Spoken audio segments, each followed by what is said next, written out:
Napakadaling mawala ng kontrol sa pagmamaneho sa panahon ng malakas na ulan. Pinapigtas niya sa team leader ang kanyang seatbelt. Higpitan pa, pero hindi dahil sa takot mamatay, kundi para maging maayos ang pagkakaupo sa upuan, para maramdaman ang pagkakadikit ng gulong sa kalsada. Ito ang pinakamapahamak na track sa kasaysayan ng F1, Monaco Monte Carlo. Isa rin siya sa pinakamahusay na driver sa kasaysayan ng F1, na malapit ng lumitaw. At ngayon, ang baguhang F1 driver na ito, ay magmamaneho ng isang sasakyang hindi pa kailanman nananalo, at may mababang performance, ay gagawa ng kasaysayan sa karerang ito, at makakamit ang titulong Sena ng Ulan, at magiging sentro ng atensyon sa buong mundo, tungkol sa F1. Akala ng mga hindi pamilyar sa karera, dalawa lang ang kalahok sa esport na ito, si Sena ang isa. At ang iba ay mga nagbabayad lang para sumama. Pero noong panahon ni Sena, sa F1, masasabing puno ng mga henyo at mahuhusay na manlalaro. At kasama ni Sena sa paglalaro ay si Niki Lauda, ang tunay na tao sa likod ng pelikulang Asterisk Rush. Si Zhou Chen, na nanalo ng 2 beses sa Monaco. Ang 2 beses na world champion na si Emerson Fittipaldi, kapwa Brasiliano ni Sena. Si Nelson Piquet 3 beses na world champion. At ang pinakasikat noon, na tinatawag na profesor, si Alain Prost 4 na beses na world champion. At kasama ang iba pang mga legendang driver. Pero dahil nga sa napakarami ng mga henyo, hindi gaanong inaasahan ang pagpasok ni Sena sa F1. Sa maraming mga team, isa lang ang pangunahing nagmamanupaktura ng track, ang maliit na team na Toleman, ang nagnais na kunin si Sena bilang driver. Dahil sa limitadong performance ng sasakyan ng Toleman, nakakuha lang si Sena ng ika-13 pwesto dahil sa puntos. Doon niya sisimulan ang paghahabol. Kailangan niyang habulin ang lahat mula roon. Unang lap pa lang ng karera, nasa ika-9 na pwesto na si Sena, tapos ika-8, at agad na nakarating sa ika-6. Naka-overtake pa nga niya si Rosberg, 2.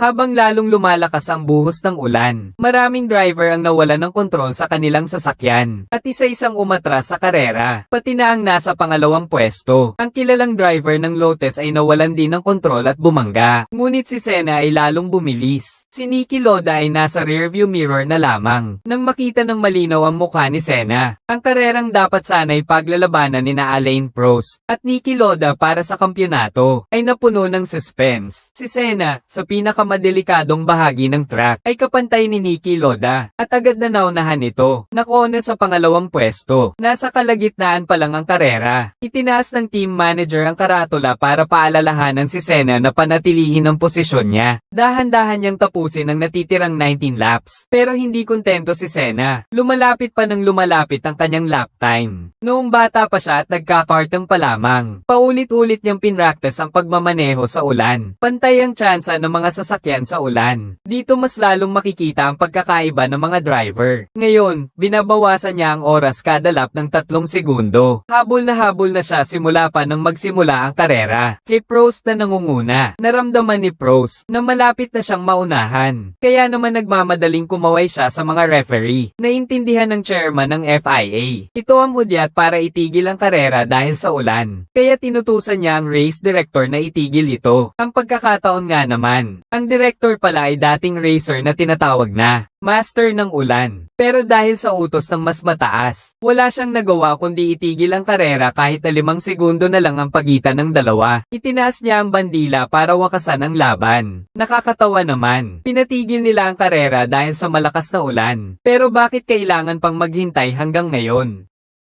Ang commentator ay nagtatanggol pa rin kay Sena, pero hindi naman nakita ni Sena ang bandila. Tuloy pa rin ang pagmamaneho niya ng buong lakas. Nang matapos na ang karera, dun lang nalaman ni Sena na siya ay idineklarang pangalawa. Pinuri siya ni Boss Toleman dahil nakalikha siya ng kasaysayan. Pati ang alamat ng nakaraang henerasyon na si Niki Lauda, ay nagbigay din ng papuri sa kanya. Pero hindi na kontento si Sena. Hindi naman siya natalo, kundi kinontrol ng isang mahiwagang puwersa. Ang relasyon ni Prost at ng presidente ng FIA, tila kakaiba. Matapos ang karerang ito, ang Lotus, na matagal nang naiinggit kay Sena sa tabi ng track, ay muling nag-alok kay Sena ng pagkakataon para makapagmaneho ng mas magandang sasakyan at makalaban para sa kampyonato. Si Sena naman ay nagtago kay Toleman, ang kanyang dating koponan, at palihim na nakipagkontrata sa Lotus. Kinabukasan, sa Estoril Circuit, umuulan din ng malakas. Grabe ang pagbaha sa track. Masyadong delikado para ituloy ang karera. Humingi ng pagtigil sa karera ang team principal ng Lotus sa presidente ng FIA. Pero tumanggi ito. Sabi pa niya, dahil sa pagtigil ng karera noong nakaraang taon, nawala ang kalahati ng puntos ni Prost. Hindi nanalo ng kampyonato. Ngunit pagkasabi pa lang niya noon, ang nangunguna sa karera na si Prost ay nawala ng kontrol at lumagpas sa track. Samantalang si Senna sa gitna ng ulan ay mabilis pa rin na parang kidlat. Napansin din siya ng McLaren team.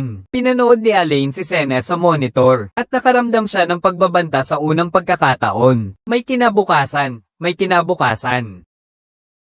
Panghuli, nanalo si Senna. Pero sa loob ng isang taon at kalahati niya sa Lotus, hindi siya nagkampiyon. Si Prost naman, ang nagreyna noong 85 at 86. Sa taunang paggawad ng parangal ng FIA, malungkot ang amo ng Toleman. Nagkatinginan sina Senna at ang manager ng McLaren. Naunawaan naman ito ng team principal ng Lotus. Alam niya na gusto ni Senna lumipat sa McLaren. Kaya naman dali-dali siyang nangako kay Senna para mapigilan ito. Sabi niya, sa loob ng 3 season niya sa Lotus, nakamit na niya ang pang-4 na pwesto, na isang napakalaking tagumpay na. Pero ang nasa isip lang ni Senna ay ang maging panguna. Dinala niya ang makina ng Honda sa team, pero hindi na sapat para sa kanya ang sasakyan ng Lotus. Ang unang team na pinagsilbihan niya, ang Toleman. Ipinagbili rin iyon kay Benetton pagkatapos niyang umalis. Nahihiya si Senna na magkita sila, pero naiintindihan naman ng lahat si Senna. Gusto ng pinakamahusay na driver ang pinakamahusay na sasakyan. Bahagi ito ng laro. Ngunit sabi nga ng mga sinauna, hari hindi nakakaharap ng hari. Ang pagsali ni Senna ay nagparamdam ng takot kay Prost, ang pangunahing manlalaro ng McLaren. Naramdaman niya ang pangamba. Sa nakalipas na 4 na taon,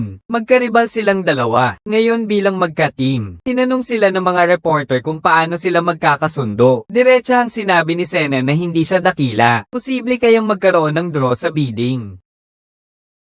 Wala namang masama. Isa lang ang unang pwesto. Napakainit ng labanan ng dalawa. Si Prost, tulad ng palayaw niyang propesor, parang makinang tumatakbo. Si Senna naman ay sa bawat karera, lahat ay naghahangad ng sukdulang bilis. Sa karerang ito, nanguna na si Senna, at may lamang na mahigit 40 segundo kay Prost. Naka-overtake pa nga siya sa pangalawa, ngunit patuloy pa rin siyang nagpapabilis, para maiwasan ang aksidente. Agad na pinabagal ng team manager si Senna, tapusin ng maayos ang natitirang karera. Elton, bagalan mo, pakiusap, bagalan mo. Sabay nasira ang radyo, hindi. Samantala si Senna naman ay nasa mas mataas na antas na ng asterisk flow state. Para bang nasa isang panaginip, ang katawan niya ang nagmamaneho dahil sa likas na ugali. Ang tanging nararamdaman niya ay ang sarili at ang kanyang sasakyan. Ang karerahan ay naging isang walang laman na tunnel. Hindi niya naririnig ang mga utos ng team leader. Kaya naman sumigaw ang team leader. Dahilan para magulat si Senna at diretsyong bumangga sa labas ng track. Nang mga oras na iyon ay nangunguna na siya kay Prost ng 55 segundo. Ngunit umatras dahil sa agresibong estilo ng pagmamaneho. May malikhaing media na nagsabing siya ay may lead foot sa Monaco. Pinipindot ang gas at hindi na binibitawan. Nakakuha siya ng 16 na pole position. Ngunit nanalo lamang ng 6 na karera sa loob ng 3 taon. Si Prost ay nakakuha lamang ng 3 pole position. Pero nanalo siya ng 12 karera at nakakuha ng 2 kampyonato. Sabi ni Senna, dahil maganda ang sasakyan ni Prost, kaya niya itong pakalmayin. Samantalang ang dati niyang sasakyan ay hindi gaanong maganda, kaya kailangan niyang i-push ang performance nito hanggang sa sukdulan, para lang manalo sa karera. Pero pinaalalahanan siya ng babaeng reporter. Gumagamit na rin siya ngayon ng McLaren. Natanto niya na may mali sa kanyang pagmamaneho. Magalang na humingi ng paumanhin si Senna sa kanyang mga kasamahan. Dahil ang pagkarera ay hindi kailanman isang laro ng isang tao lamang. Tagumpay ay bunga ng pagsisikap ng buong team. Ngunit ang kanyang bilis ay nagdulot ng matinding inggit kay Prost. Kaya naman bumulong na lamang siya sa team manager. Maaari mo bang sabihin kay Senna na huwag ng lokohin ang mga kasamahan niya sa susunod? Basta manalo lang kami ng puntos. Kahit sino pa ang lokohin niya,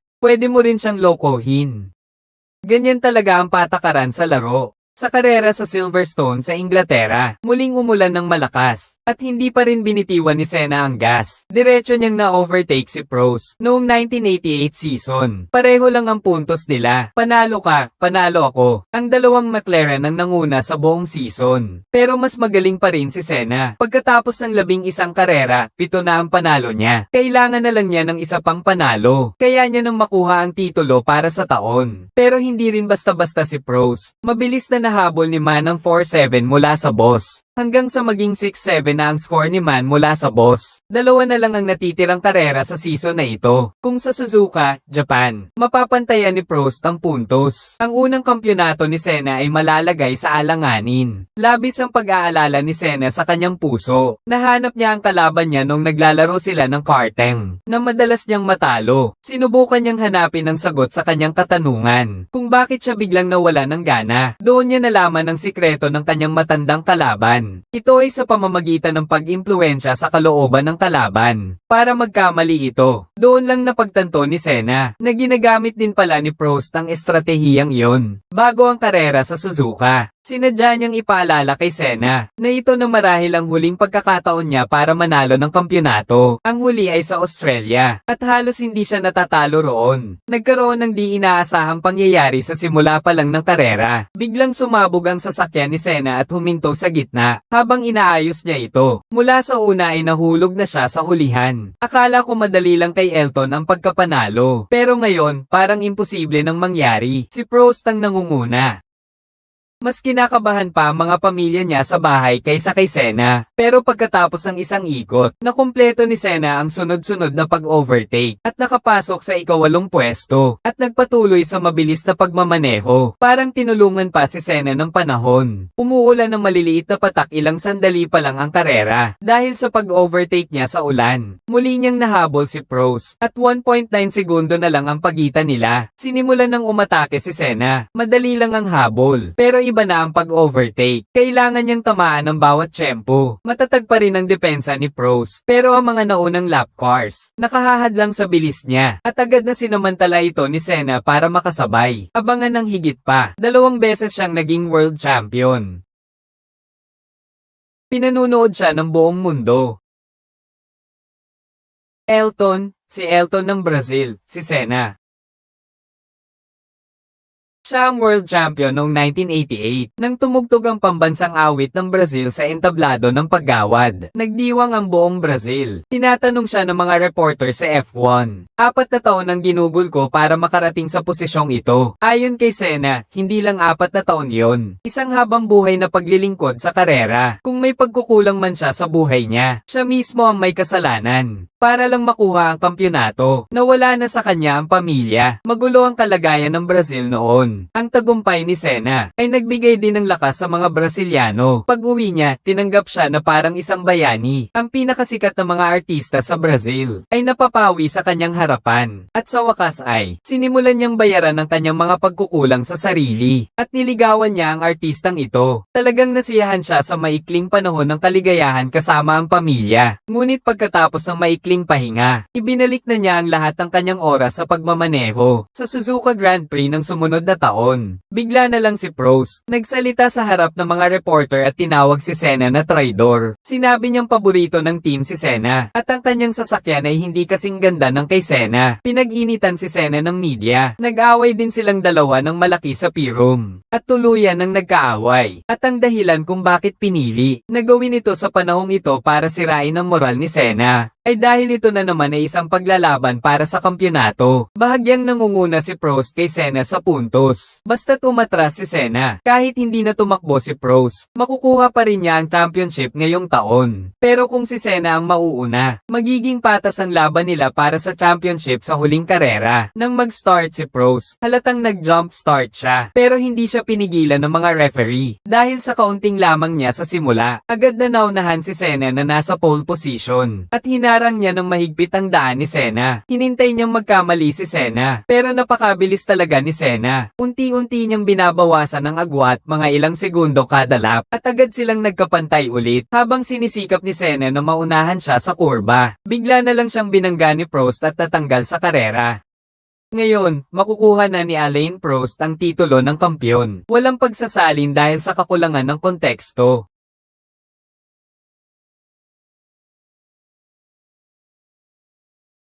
Sinadya mo yun, gago.